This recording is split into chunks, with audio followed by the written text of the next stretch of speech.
ஹரிநாராயண துரித நிவாரண பரமானந்த சதாசிவசங்கர நாளென் செய்யும் வினிதானன் செய்யும் என நாடி வந்த கோலென் செய்யும் கொடுங்கூற்றியன் செய்யும் குமரேசர் இரு தாளும் சிலம்பும் சதங்கையும் தண்டையும் சண்முகம் தோளும் கடம்பும் எனக்கு முன்னே வந்து தோன்றினே. ஓம் அனுமந்தாய வித்மகே வாயு புத்திராய தீமகே தந்தனோ மாருதி பிரச்சோத்யா. பட்டீஸ்வரம் ஸ்ரீ விஷ்ணு துர்க்கையே போற்றி. உலகெங்கிலும் வாழ்ந்து கொண்டிருக்கும் ஸ்ரீராம் ஆஸ்ட்ரோ யூடியூப் சேனல் நேயர்களுக்கு டாக்டர் சைதை ராஜாவின் அன்பான வணக்கங்கள். நாம் இப்பொழுது இந்த எபிசோடில் வார ராசி பலன்கள் ஆகஸ்ட் 17 முதல் 23 வரைக்கும் உள்ளடக்கிய நாட்களுக்கு கிரகங்கள் ஒவ்வொரு ராசிக்கும் எப்பேற்பட்ட பலனை வழங்கப் போகிறது என்பதை பார்க்கலாம் வாங்க. ராசியில் எந்தெந்த அதாவது கிரகங்கள் எங்கெங்கே இருக்குது அப்படின்னு பார்த்தீங்கன்னாக்கா, ரிஷபத்தில் சந்திர பகவான், சுக்கிரன் குரு மிதுனத்தில், புதன் கடகத்தில், சூரியன் கேது சிம்மத்தில், செவ்வாய் கன்னியில், ராகு கும்பத்தில், சனி பகவான் மீனத்தில் இருக்கிறார். இந்த வாரம் கிரகங்கள் மாறும் இல்லையா, தினமுக்குள் சந்திரன் மட்டும் மாறுறார். அதாவது ரிஷபத்தில் இருக்கக்கூடிய சந்திரன் இந்த வார இறுதியில் சிம்மம் வரை சென்று, அதாவது ரோகிணியில் ஆரம்பித்து மக நட்சத்திரம் வரைக்கும் சஞ்சாரம் செய்கிறார் இந்த சந்திர பகவான். மற்றபடி 22/8/2025 சர்வ அமாவாசை திதி வருகிறது. எங்களுடைய வீடியோ பிடிச்சிருந்தால் லைக் பண்ணுங்கள், ஷேர் பண்ணுங்கள், சப்ஸ்கிரைப் பண்ணுங்கள். மறக்காமல் சப்ஸ்கிரைப் பண்ணுங்கள். நீங்கள் கொடுக்குற ஆதரவு தாங்க எங்களுக்கு மூச்சாக இருக்குது, சுவாசமாக இருக்கிறது. சுவாசம். வாங்க ராசிக்குள் செல்லலாம். துலா ராசி அன்பர்களுக்கு வணக்கம். துலா ராசி காலபுருஷனுக்கு 7வது ராசி.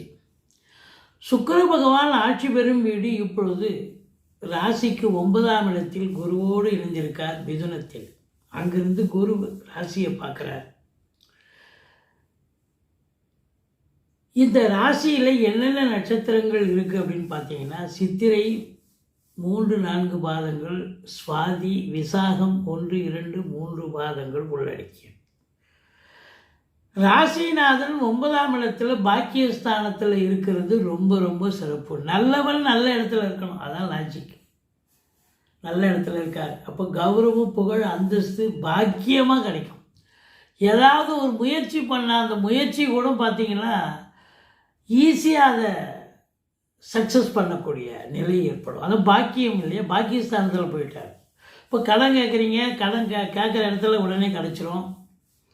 இல்லை தொழிலுக்காக முயற்சி பண்ணுறீங்க, டிரான்ஸ்ஃபருக்கு முயற்சி பண்ணுறீங்க, இல்லை மற்றபடி வேலைக்காக முயற்சி பண்ணால் கூட வேலை வாய்ப்பு கிடைக்கும். இப்படி உங்கள் முயற்சி பலிதமாகும் அப்படின்னு சொல்லலாம், பாக்கியமாகும் அப்படின்னு சொல்லணும். 9ல் குரு இருக்கார். இதில் ராசியை குரு பார்க்குறார்.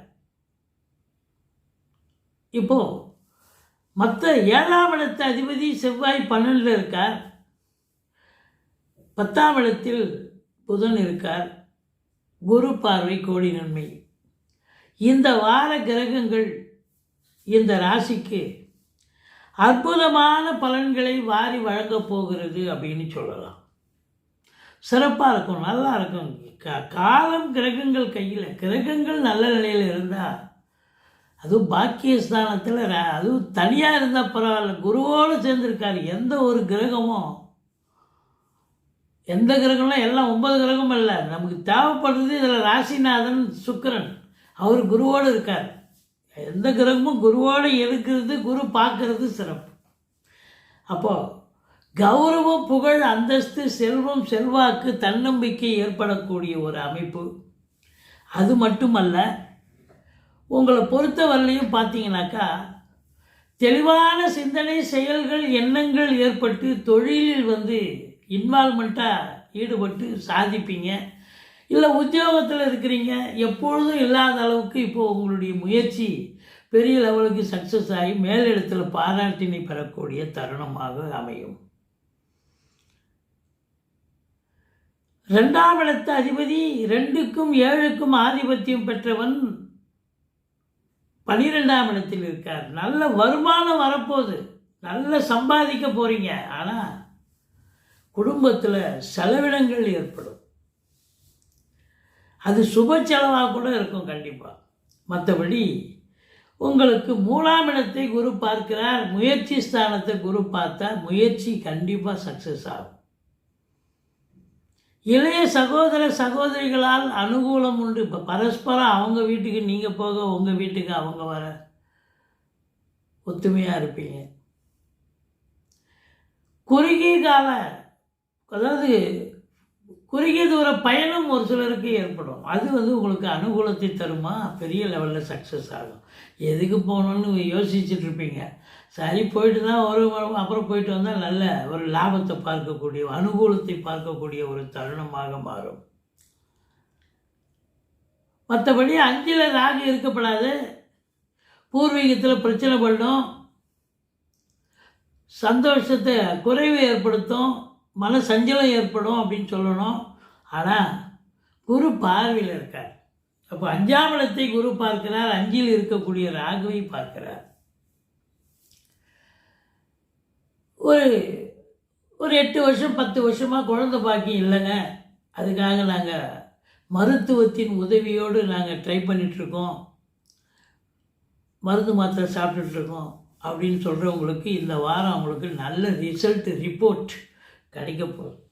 சந்தோஷப்பட போகிறீங்க. 5ஆம் இடம் குழந்தை பாக்கியத்துக்கான இடம் கண்டிப்பாக கிடைக்கும்.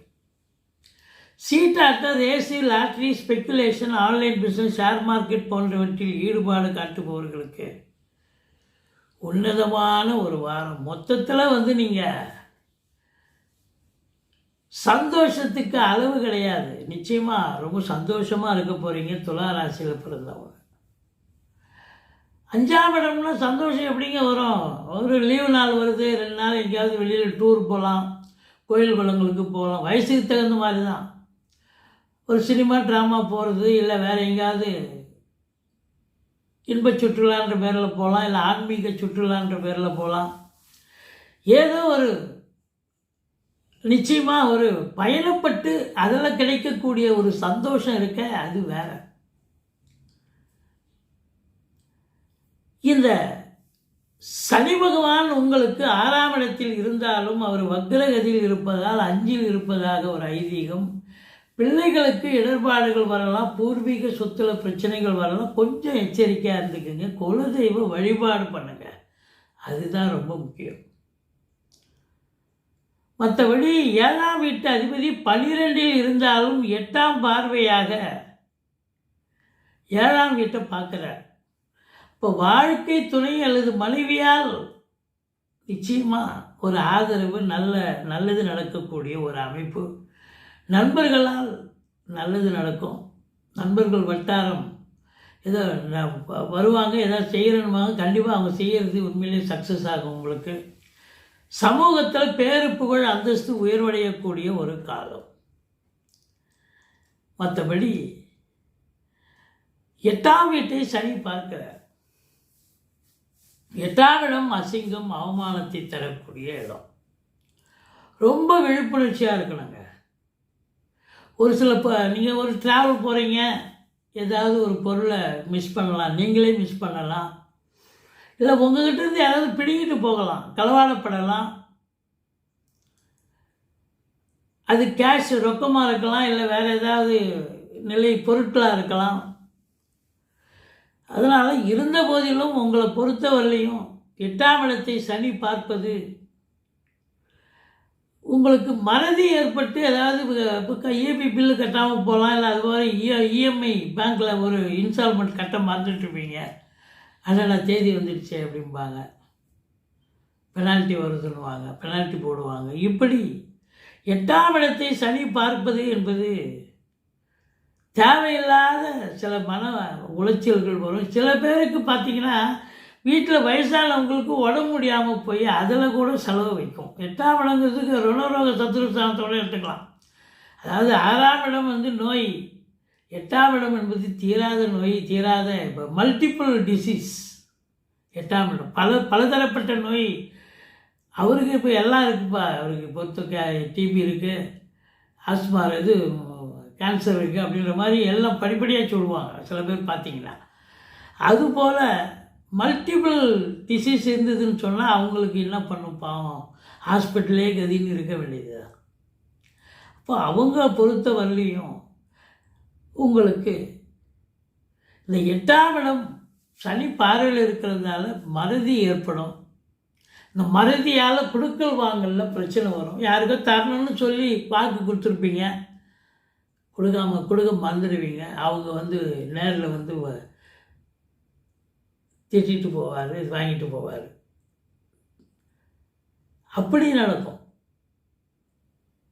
அதுதான் 8ஆம் இடம். மற்றபடி 9ஆம் இடத்துல சுக்கிரனும் இருக்கார், குருவும் இருக்கார். குருவர்களும் திருவர்களும் இருந்தால் அப்புறம் என்னங்க இருக்குது? எல்லாருக்கும் எல்லாம் நடந்துடும்னு சொல்ல முடியாது. சில பேர் பார்த்தா கஷ்டப்படுறோம், கஷ்டப்பட்டுகிட்டே இருப்பான். சொஃபஸ்டிகேட்டடாக இருக்கிறவங்க சொஃபஸ்டிகேட்டடாக இருப்பான். ஒரே ராசியில் பிறந்தவங்க பல பேர் பல விதமாக இருக்காங்கள்ல. இப்போது இந்த சுக்கிரன் ராகு 9ல் இருக்குதுன்னு சொன்னால் சில பேர் யோகமாக சந்தோஷமாக இருப்பாங்க, பாக்கியமாக இருப்பாங்க. உயர்கல்வி படிக்கிறவங்க நல்லா படிப்பாங்க. இப்போ வெளிநாட்டில் போய் படிக்கிறாங்க, இல்லை உள்நாட்டிலே உயர்கல்வி படிக்கிறவங்க இப்போ பிள்ளைங்க பார்த்தீங்கன்னா ரொம்ப நல்லா நல்ல கேடு கிடச்சி நல்லா படிக்கக்கூடிய ஒரு காலகட்டம் இது அப்படின்னு சொல்லணும். மற்றபடி தேவகுரு அசுரகுரு இணைந்து இருக்கிறதுங்கிறது ரொம்ப சிறப்புங்க. இந்த ஆன்மீகத்தில், அதாவது ஆலயங்களில் வேலை பார்க்கக்கூடியவர்கள், ஆன்மீக துறையில் பணியாற்றக்கூடிய அன்பர்கள், சில பேர் சம்பளமே இருக்காது, பொறுப்பில் இருப்பாங்க, ஒரு கௌரவ பதவியில் இருப்பாங்க. அவங்களுக்கெல்லாம் பார்த்தீங்கன்னா இப்போ அவங்களுக்கு நேரம் அற்புதமான டபுள் இதுவாகும், நல்ல நேரம்னு சொல்லணும். சினிமா இண்டஸ்ட்ரி, தொலைக்காட்சி இண்டஸ்ட்ரி, பத்திரிகை துறை, மீடியா துறை, நீதித்துறை, நீதித்துறை, மற்றபடி சுக்கிரன் சொஃபஸ்டிகேஷன், ஃபேன்சி ஸ்டோர் வச்சுருக்கிறவங்க, நகை கடை, துணி கடை வச்சுருக்கிறவங்க, இவங்க எல்லாருக்குமே பார்த்திங்கன்னா ஒரு நல்ல வியாபாரம். ப்ரொடக்ஷன் பண்ணுறவங்களுக்கு நல்லா ப்ரொடக்ஷன் பண்ணி லாபத்தை பார்ப்பாங்க. சேல்ஸ் பண்ணக்கூடிய இடத்துல நல்லா சேல்ஸ் பண்ணி லாபத்தை பார்ப்பாங்க. இப்படி முகத்தில் ஒரு சந்தோஷத்தை பார்க்கக்கூடிய காலகட்டம் அப்படின்னு சொல்லணும். அதில் குறிப்பாக 10ல் புதன் இருக்கார். 10ல் புதன் இருந்தாலே வர்த்தகம் சூப்பர். ஏதோ நாசுக்காக பேசி எல்லா கமாடிட்டியும் விற்றுருவீங்க. இது எங்கே விற்க போகுது, இது 2 மாதத்துக்கு உண்டான சரக்கு இது அப்படின்னு நினைப்பீங்க. ஆனால் ஒரே வாரத்தில் காலி பண்ணிடுவீங்க. இப்போ ஒரு வாரத்தில் காலி ஆகுதுன்னா அப்போ எவ்வளோ வருமானம், அதில் லாபம் கிடைக்கும். அது பாருங்கள். 10ஆம் இடத்தில் புதன் இருந்தால் சூப்பர். அந்த தொழில் பண்ணுறவங்களுக்கு தொழிலில் ஒரு ரெட்டிப்பு வருமானத்தை ஈட்டி தரும். இன்வால்மெண்ட்டோடு செய்வீங்க, இன்ட்ரெஸ்டோடு செய்வீங்க. இந்த மேலாமணிக்கு ஏதோ மேம்போக்காக செய்கிறதெல்லாம் கிடையாது. ரொம்ப இன்வால்மெண்ட்டாக இருக்கும். அதுலேயும் பார்த்தீங்கன்னா 11ல் வர சூரியன் இருக்கார். அரசாங்கத்தால் அனுகூலம், அரசியல்வாதிகளுக்கு பொற்காலம், தந்தையால் யோக பாக்கியங்கள் உண்டு. 11ல் கேது இன்னும் சொல்லவே தேவை, அவர் பங்குக்கு அவர் எதாவது கொடுப்பார். 11ல் ராகு கேதுக்கள் எந்த ஒரு கிரகமும் இருந்தாலும் அளப்பரிய பலனை தரும். சூரியனே இருக்கார். அப்போ தந்தையால் அனுகூலம், அரசாங்கத்தால் ஆதாயம். சூரியன் அதனுடைய காரகத்துவத்தை பார்த்தீங்கன்னு சொன்னால் நீங்கள் வாட்சி கடை வச்சுருக்கிறவங்க, அதான் டைம்ஸ் கடிகாரம் அதை வச்சுருக்கிறவங்க, மற்றபடி நகை கடை, இது போல் இதெல்லாம் கேது ஆன்மீகம். ஆன்மீகத்தில் அந்த கோயில் வளாகத்தில் கடை வச்சுருப்பாங்க. ஆன்மீகம் அந்த இதெல்லாம் வைக்கிறது, கற்பூரம், ஊதுவத்திலாம். அதுபோல் இவங்களுக்கெல்லாம் கூட பார்த்திங்கன்னா நல்ல ஒரு வருமானத்தை பார்க்கக்கூடிய சந்தோஷமான காலம். நினைச்சதை நடக்கக்கூடிய ஒரு அமைப்பு இருக்குது அப்படின்னு சொல்லணும். இதில் பார்த்தீங்க அப்படின்னு சொன்னால் செவ்வாய் உங்களுக்கு 12ல் இருக்கார் அப்படின்னா, செவ்வாயினுடைய ஆதிபத்தியம் பெற்றவர்களுக்கு, அதாவது அந்த காரகத்துவம் பெற்றவர்கள் பார்த்தீங்கன்னு சொன்னால் செலவினங்கள் ஏற்படும். முதல்ல பார்த்தீங்கன்னா உடன் பிறந்தவர்களால் செலவினங்கள் இருக்கும். அவங்களுக்கு தேக ஆரோக்கிய குறைவு ஏற்படலாம். மற்றபடி இந்த துலா ராசிக்கு சந்திராஷ்டம நாள் 2 நாள் வருதுங்க. ஆரம்பத்திலே வருது 17, 18. ரொம்ப ஜாக்கிரதையாக இருக்கணும். சந்திராஷ்டம நாளில் எதையும் புதிய ப்ராஜெக்ட் எதுவும் பண்ணக்கூடாது. வழக்கமாக செய்யும் பணிகளை செய்து வாருங்கள். இரவு பிரயாணம் என்பது அறவே கூடாது. நம்ம சந்திராஷ்டமத்தில் சொந்த வண்டி வாங்கினதை எடுக்காதீங்கன்னு நம்ம பலமுறை அறிவுறுத்தி சொல்லியிருக்கோம். ஏன், நீங்கள் சொந்தமாக 2 வீலரில் போகிறீங்க, ஆஃபீஸ் போகிறீங்க, வழியில் ரிப்பேர் ஆகிடும், பஞ்சர் ஆகிடுச்சுன்னா பஞ்சர் ஒட்டி போகலாம். வேறு எதாவது ரிப்பேர் பார்க்கறதுக்கு அரை நாள் 1 நாள் ஆச்சுன்னா என்ன பண்ணுறது? அப்புறம் ஆஃபீஸுக்கே போக முடியாத ஒரு சூழ்நிலை ஏற்படும். பர்மிஷன்லாம் 1 ஹவர் போடலாம், இல்லை அரை நாள் 1 நாள் லீவ் அடிக்க வேண்டிய சூழ்நிலை ஆகிடும். அப்போது இது தேவையில்லாத ஒரு விஷயம். அப்போ சந்திராஷ்டமம்னு தெரிஞ்சுக்கிட்டீங்க. நீங்கள் ஆட்டோவிலையோ, ரிக்ஷாவிலையோ, பஸ்ஸுலேயோ, ட்ரெயின்லேயோ போனீங்கன்னா ஓரளவுக்கு நீங்கள் எந்த பிரச்சனையும் ஃபேஸ் பண்ண மாட்டீங்க. அப்படி இருந்தாலும் அது கொஞ்சம் ஒரு 1/2 ஹவர் லேட்டு அதை சரி பண்ணிக்கலாம். மற்றபடி இந்த காலகட்டங்கள் இப்போ தொழில் பண்ணுறீங்க, சந்திராஷ்டமம்னு சொல்லிக்கிட்டிங்கன்னா பிரச்சனை ஏதாவது வந்தால், தலைக்கு வந்தாலும் தலைப்பாயோட போகும். நீங்கள் சூதனமாக நடந்துப்பீங்கள்ல. மற்றபடி எடுக்கிற முயற்சி கண்டிப்பாக சக்ஸஸ் ஆகும். இளைய சகோதரர்களால் ஆதரவு உண்டு. வெளிநாடு போகணும்னு நினைக்கிறவங்க தாராளமாக போகலாம். வெளி மாநிலம் போகிறவங்க தாராளமாக போகலாம். அதுவும் உயர்கல்விக்காக போகிறவங்களுக்கு 100% சாதிப்பீங்க. இப்போ மற்றவங்களுக்கு இல்லையான்னு கேட்காதீங்க. 9ஆம் இடம் அப்படின்னு சொன்னாலே அது கல்வி அப்படின்னு சொல்லலாம். கல்விக்கு உகந்த இடம். வெளியும் போடலாம், வெளி மாநிலம் போனால் சாதிப்பீங்க. தொழிலுக்காக போனாலும் சாதிக்கக்கூடிய நேரம்தான். பட் இருந்தாலும் உங்களை பொறுத்தவரையிலையும் வார இறுதியில் சூரியன் சந்திரன் இணைவு அமாவாசை வருகிறது. அப்போது உங்களை பொறுத்தவரையிலையும் நினைச்சதை சாதிக்க முடியும். சக்ஸஸ், அதாவது சூரியன் சந்திரன் இணைவு அப்படின்னு சொன்னாலே சிவனும் பார்வதியும் ஒன்றா இருக்கிற மாதிரி தான். கடாட்சமான ஒரு காலம். அற்புதம், சாதிக்க போகிறீங்க. அது என்ன சொல்லுவாங்க, தானாக நடக்குதுன்னு சொல்லுவாங்க இல்லையா, அதுபோல் நீங்கள் நினைக்கிறீங்களோ இல்லையோ தானாக நடக்கும் அப்படின்னு சொல்கிறோம். மற்றபடி நீங்கள் வணங்க வேண்டிய தெய்வம் 2க்கும் 7க்கும் ஆதிபத்தியம் பெற்றவன் செவ்வாய், பூமிக்காரகன் 12இல் இருப்பதால் முருகப்பெருமானை வழிபாடு செய்யுங்கள். பட்டீஸ்வரம் விஷ்ணு துர்க்கையை போற்றுங்கள். ஆஞ்சநேயரை வழிபாடு செய்யுங்கள். வாழ்க்கை வளமோடும் நலமோடும் அமையப்போகிறது. நன்றி. வாழ்க வளமுடன். எங்களுடைய வீடியோ பிடிச்சிருந்தால் லைக் பண்ணுங்கள், ஷேர் பண்ணுங்கள், சப்ஸ்கிரைப் பண்ணுங்கள். மறக்காமல் சப்ஸ்கிரைப் பண்ணுங்கள்.